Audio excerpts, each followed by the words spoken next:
Okay, so in this video, I'm going to show you a little bit of the vaccination procedure in Japan at one of the mass vaccination sites. I can't show you too much because they don't let you record, but so I'll show you a little bit and then I'll talk you through it. And then after that, I'm going to explain the corona situation in Japan more thoroughly for those who might be interested. So just watch as much as you want. There's no pressure. I don't know. You don't have to watch me blab all day with a mask on. It's totally up to you. But anyway, thanks for even clicking, and I'm glad you're here.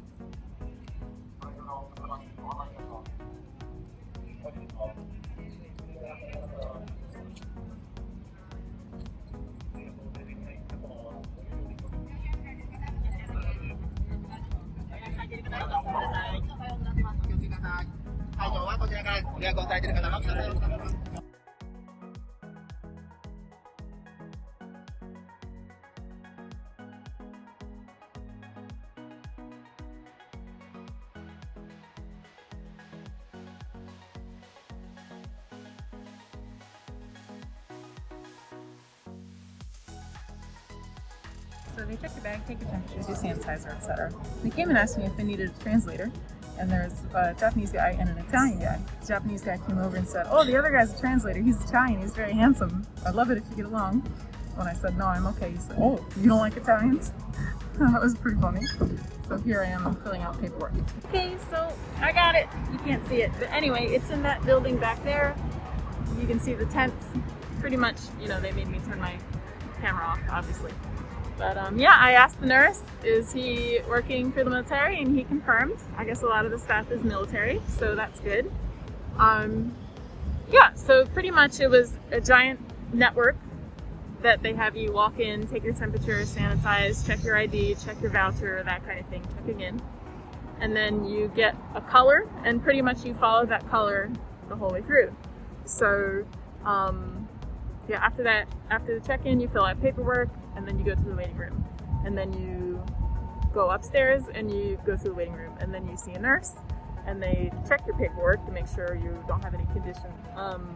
And then they send you to another room. I guess that's the doctor, and he like double checks the paperwork. And I thought I was getting my vaccine at that point, and he's like, "No, it's in there." And I'm like, "Oh, there's so many stations in here." But anyway, then I finally got my vaccine. I went to there were two nurses, very handsome. Yeah, two nurses who gave me the vaccine. And then pretty much they make you wait a certain amount of time. I don't know, maybe depending on your physical condition. So I had to wait 15 minutes. So I went to the next room and scheduled my next appointment, which is in about 4 weeks. So that's really great. So I'll be fully vaccinated in 6 weeks, yay! Yeah, and then I got out of the waiting room, and then you come outside and you're free to go. But yeah, the nurse told me pretty much like, don't drink today, don't exercise today, you know, go home and relax, kind of thing. So no partying yet, which is fine because I'm not fully vaccinated, so I can't do too much partying anyway, I guess. Yeah, so stick around and I will explain the situation about corona in Japan in a little more detail. But if you just wanted to know about the vaccine itself, then that's fine. I'll see you later. Thanks for watching.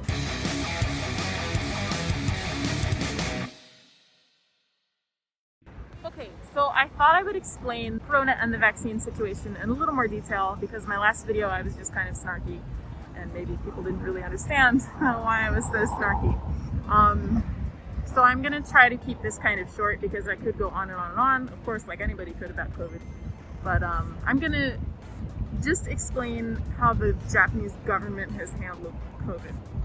Just to explain to you that why people are so frustrated in Japan. Because honestly, the COVID numbers in Japan have not been that bad. Even when it was really bad, it was only like 4,000 people or something daily nationally. It's, you know, compared to other developed nations, it's nothing, you know. But unfortunately, because Japan relies so heavily on tourism for its economy, obviously the economy is greatly suffering. So corona is definitely really hard on Japan in that way. So pretty much COVID came to Japan before America, and shutdowns started very early. And it was school shutdowns. And it was really hard because there are a lot of people that don't have computers in their household. Teachers literally just read from a book at the front of the classroom, and students write in their notebook. So pretty much schools closed. They didn't even do virtual learning, they just closed for like a month.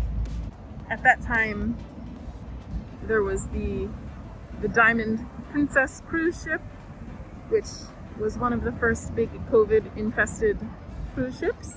And they tried to quarantine them, but everybody just kept getting sicker, so the government eventually just let them go home to their own countries on regular commercial airplanes, which was like a crazy decision. But around that time, the Olympics were still scheduled, so Japan was trying to say, no, we're fine. Japan is handling COVID fine, it's all fine. We can still have the Olympics. And it was kind of like, well, yeah, Japan's fine now, but what about the rest of the world? It's going to be the Japanese Olympics, so anyway. The Olympics were finally canceled, or postponed, and suddenly, there's a state of emergency in Japan. Wow, isn't that amazing? Oh, yeah. Anyway, so that state of emergency was pretty heavy. People weren't going to work, people weren't going out, stuff like that. Anyway, and then that lockdown ended because the numbers got better, but experts were still worried about hospital beds. Hospital beds have been a big concern this entire time. You know, the country didn't have enough hospital beds to properly handle if we had like a real big COVID wave. Because of that, the government was saying like, oh, you know, COVID is still dangerous. Like the numbers are down, but it could go back up anytime, and we don't want to have any second surges, blah, blah. So the lockdowns are ending, but you know, please stay home if you can. But at that same time, as I mentioned, the economy has been suffering because of tourism. They started a national promotion pretty much for domestic tourism, giving people discounts for booking hotels, eating, shopping. Yeah. So they called it the Go-To campaign, and critics of it often called it the Go-To Corona campaign. But yeah, so pretty much the government is telling you stay inside, but like you could take a vacation to help the economy, right? So yeah, really just this entire time it's been really mixed, unclear messaging. And since then, there have been many lockdowns, states of emergencies, pseudo states of emergencies since then that have been very much less serious than the first one because people kind of grew sick of the government. And in Japan, the numbers never really got that bad. So people generally aren't scared like for their daily life. I would say most people. So yeah, the lockdowns have been very loose, not well enforced. You know, there's still just very strong requests. The Japanese government doesn't have the power to make people stay inside. But yeah, they've pretty much gone through certain periods where they ban alcohol from being served at restaurants, which is a big deal. People love alcohol here, so people aren't happy with that.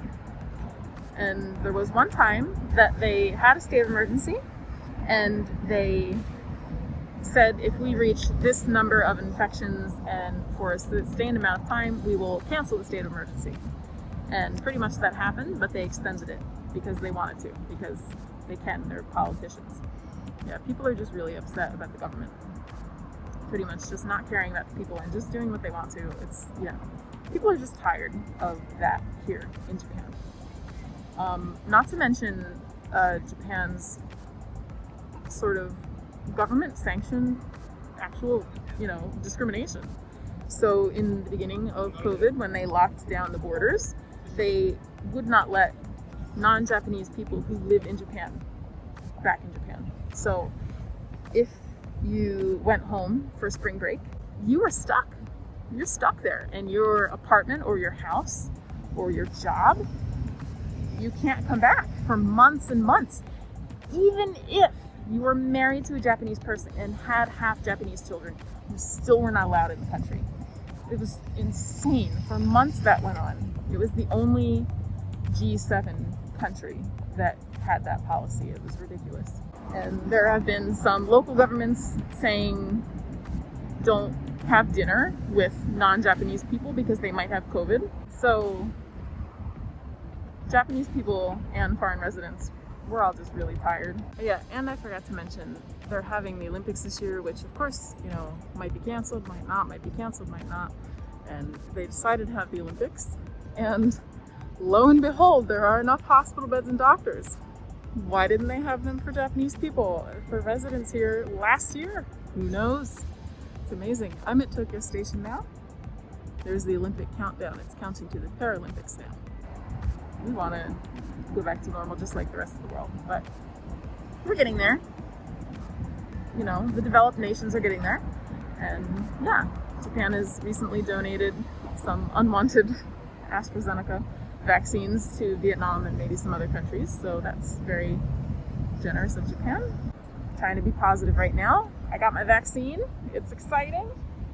Oh, there it is. So, you know, my life isn't so bad, but yeah, people are just really tired of it. You know, but many people are tired of their own governments, aren't they? That's worldwide universal. But anyway, so that's kind of a brief summary on the corona situation in Japan. So anyway, if you've watched this far, thank you so much. I hope you are safe and well wherever you are. Okay, bye everybody.